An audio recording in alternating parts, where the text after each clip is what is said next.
Good morning, students. In today circulatory system, we will study about the blood components. What are the different blood components are there? So when we talk about the blood, so blood is a liquid form and a tissue which is present in your body and which play an important role. बहुत बड़ा role play करते हैं. कहाँ? They help in the process of the circulatory system. They are needed by your body to pump blood. तो जब आप बात करते हैं हार्ट की, आप बात करते हैं पल्मोनरी सर्कुलेशन की, आप बात करते हैं आप सिस्टमिक सर्कुलेशन की, तो आपका ब्लड इंपॉर्टेंट हो जाता है. तो पहले आपने एक लेक्चर में ये जाना होगा कि what are the arteries and veins. So when we talk about the arteries, so main artery जो होती है that one is known as the aorta. और मेन आर्टरी ओरेटर होती है, कैरी क्या करता है? It carries the deoxygenated blood. It carry the oxygenated blood, not the deoxygenated. Arteries are the blood vessels which carry the oxygenated blood and the main artery is aorta. जब हम second features पे जाते हैं तो second features क्या है आपका कि that is the veins. And what the veins do?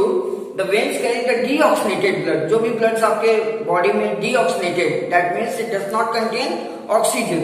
और जब ऑक्सीजन नहीं कंटेन करेंगे तो naturally it will contain the carbon dioxide. तो जो कार्बन डाइऑक्साइड कंटेन किया हुआ ब्लड होता है वो आपके बॉडी से बाहर जाते हैं. और वो बॉडी से बाहर कैसे जाएंगे?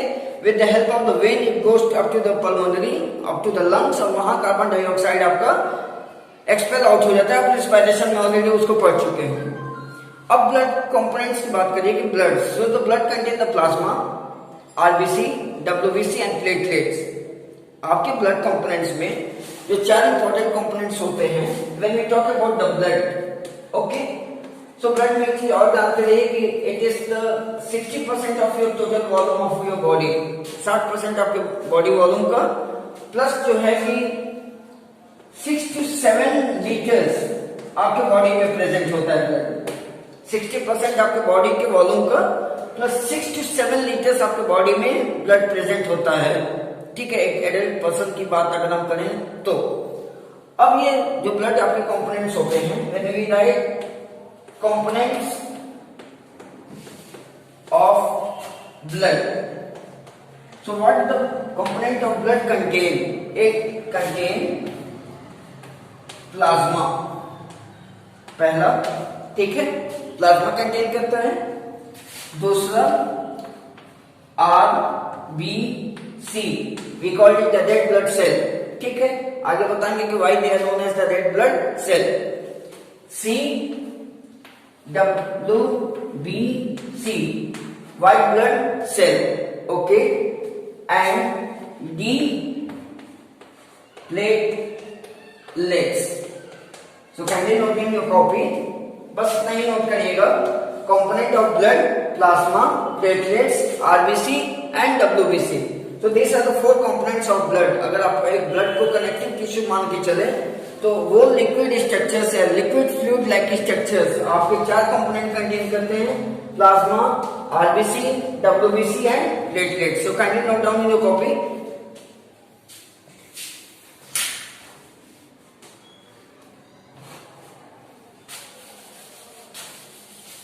So when we talk about the plasma,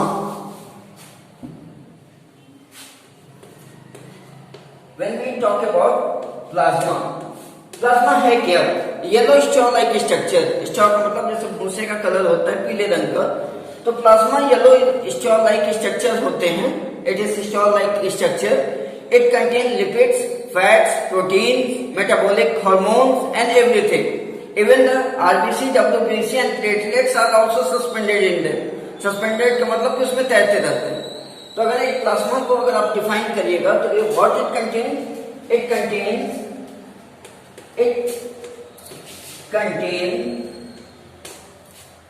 lipid, fat, hormones and metabolic waste. क्या कंटेन करते हैं? आपके लिपिड्स कंटेन करेंगे, फैट कंटेन करेंगे, हार्मोन्स कंटेन करेंगे, मेटाबॉलिक वेस्ट कंटेन करेंगे, प्रोटीन कंटेन करेंगे. ठीक है, they are yellow straw in color with liquid in nature. किस तरह के होंगे? लिक्विड में होंगे. So kindly note down this one. It contains lipids, fat, hormone, metabolic waste. अब metabolic waste में आपके बहुत से कंपोनेंट्स आ जाएंगे, तो डोंट वरी अबाउट कि what are the metabolic waste. आपके कार्बन डाइऑक्साइड होंगे, कार्बोहाइड्रेट्स के कुछ एसेंस मटेरियल्स होते हैं, वो यूज हो जाएंगे. प्रोटीन्स आपके कैरी होते हैं. And they are yellow straw in colour. ठीक है, with the liquid in nature. So note down.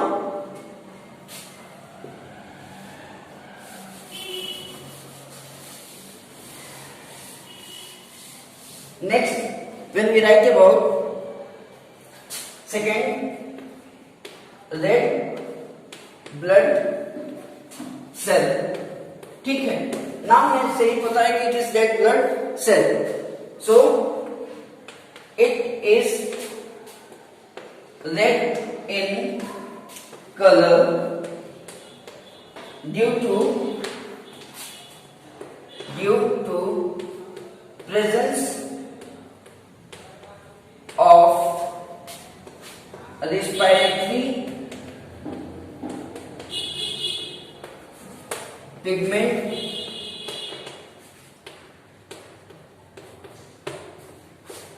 hemoglobin. ठीक है क्या कि आरबीसी रेड कलर में इसलिए होता है क्योंकि वो एक रेस्पिरेटरी पिगमेंट कंटेन करता है, और उस रेस्पिरेटरी पिगमेंट को बोला क्या जाता है, that is known as the haemoglobin. अब हीमोग्लोबिन टर्म को अगर आप ब्रेक करें तो हीमो का मतलब होता है आयरन और ग्लोबिन का मतलब होता है प्रोटीन. ठीक है, अगर यहां पे ब्रेक करेंगे तो हेमो का मतलब होता है आयरन और ग्लोबिन होता है आपका प्रोटीन. ठीक है, तो इसीलिए क्लास 6 में पढ़े हो कि आयरन की कमी से कौन सी डिजीज होती है? अनीमिया. डिफिशियंसी ऑफ आयरन कहता क्या है? हम कहते हैं खून की कमी होगी. खून की कमी नहीं होती, खून में हीमोग्लोबिन की कमी होती.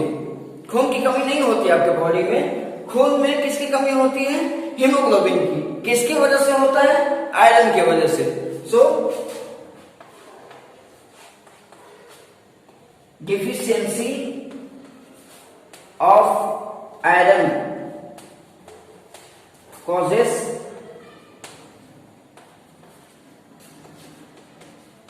anemia. एक ये टर्म लिख लीजिए. डिफिशियंसी ऑफ आयरन करेगा क्या? आपको एक डिजीज देता है, that disease is known as anaemia. So kindly note it.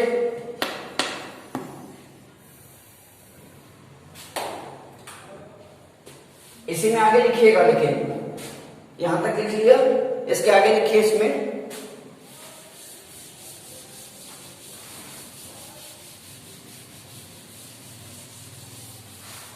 The life span.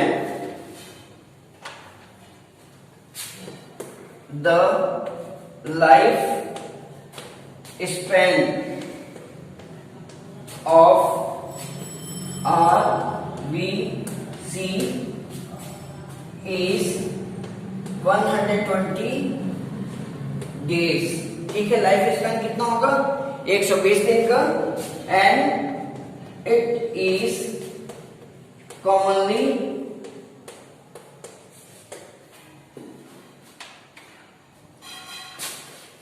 known as erythrocyte. देखिए, the lifespan of RBC is 120 days and it is commonly known as erythrocyte. इसका biological name है erythrocyte, RBC का.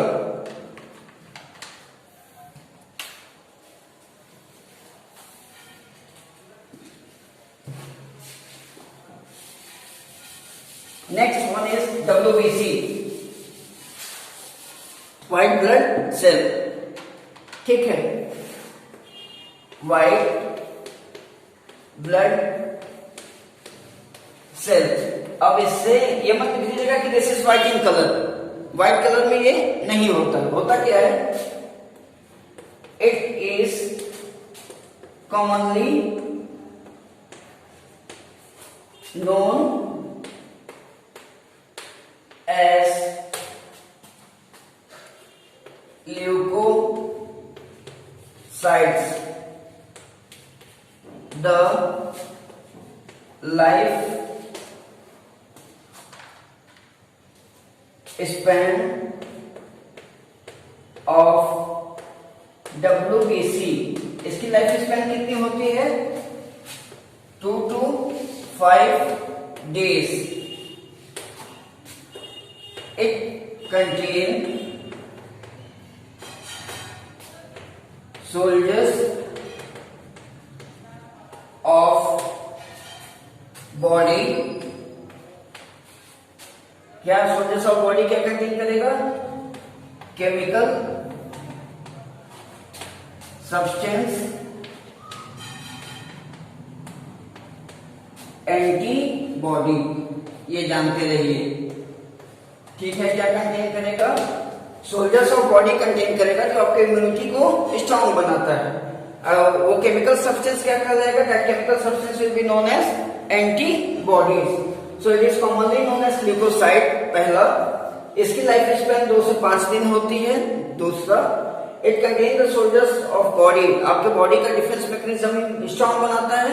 किसकी मदद से, with the help of the antibodies which enrich immunity. आजकल बहुत ये टर्म आप लोग सुन रहे होंगे, इम्यूनिटी बढ़ाई जाए, इम्यूनिटी बढ़ाई जाए। तो ये इम्यूनिटी आपकी बॉडी में कैसे बढ़ती है, with the help of the WBC and with the help of the antibody. So kindly note down this in your copy.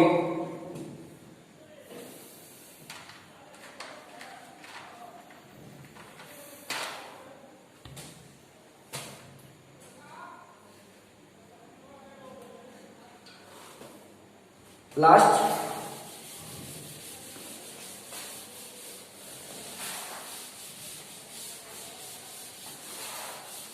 Platelets. Platelets, ठीक है। इसमें देखिए ये कंटेन क्या करता है, they are commonly known as the thrombocyte.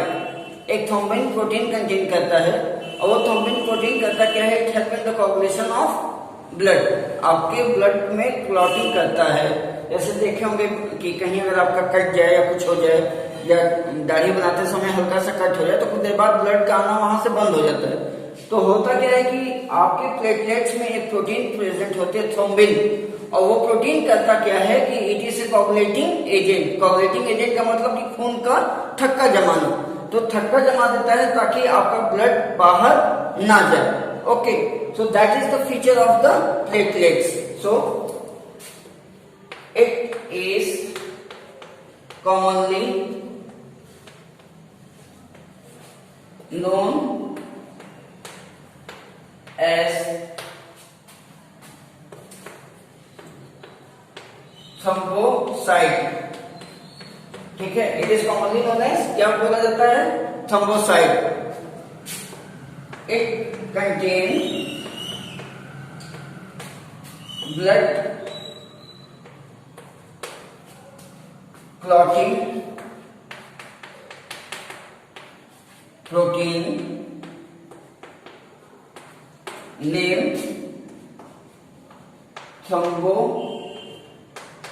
Thrombin.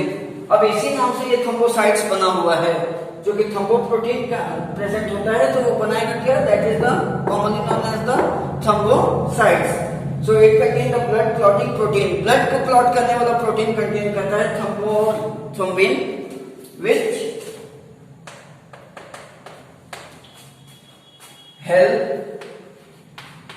In coagulation. Spelling याद रखिएगा, ये होती है कोगुलेशन ऑफ ब्लड, ब्लड का थक्का जमा देना। ये प्रोटीन करेगा क्या, ब्लड का थक्का जमाएगा, और जब थक्का जमाएगा तो ब्लड आपको उतनी तेजी से बाहर नहीं निकलता अगर कोई कट है तो अगर कोई डायबिटिक पेशेंट है तो उसमें होता क्या है कि ये थ्रोम्बिन प्रोटीन लैप्स करेगा।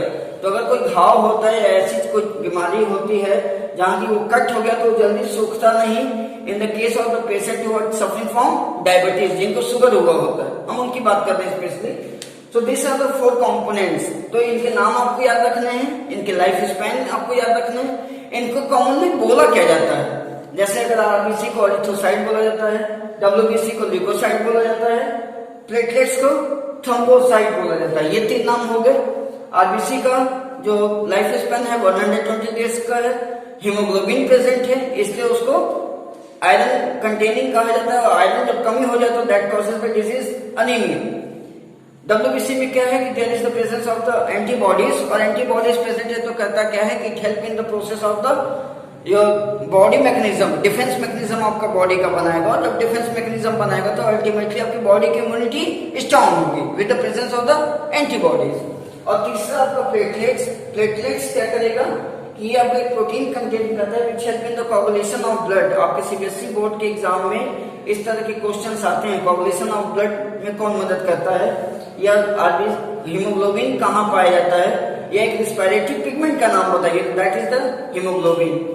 So this is all about your blood components, ठीक है। And in next class we will study about the next topic which is known as the excretory system. Thank you and have a great day ahead.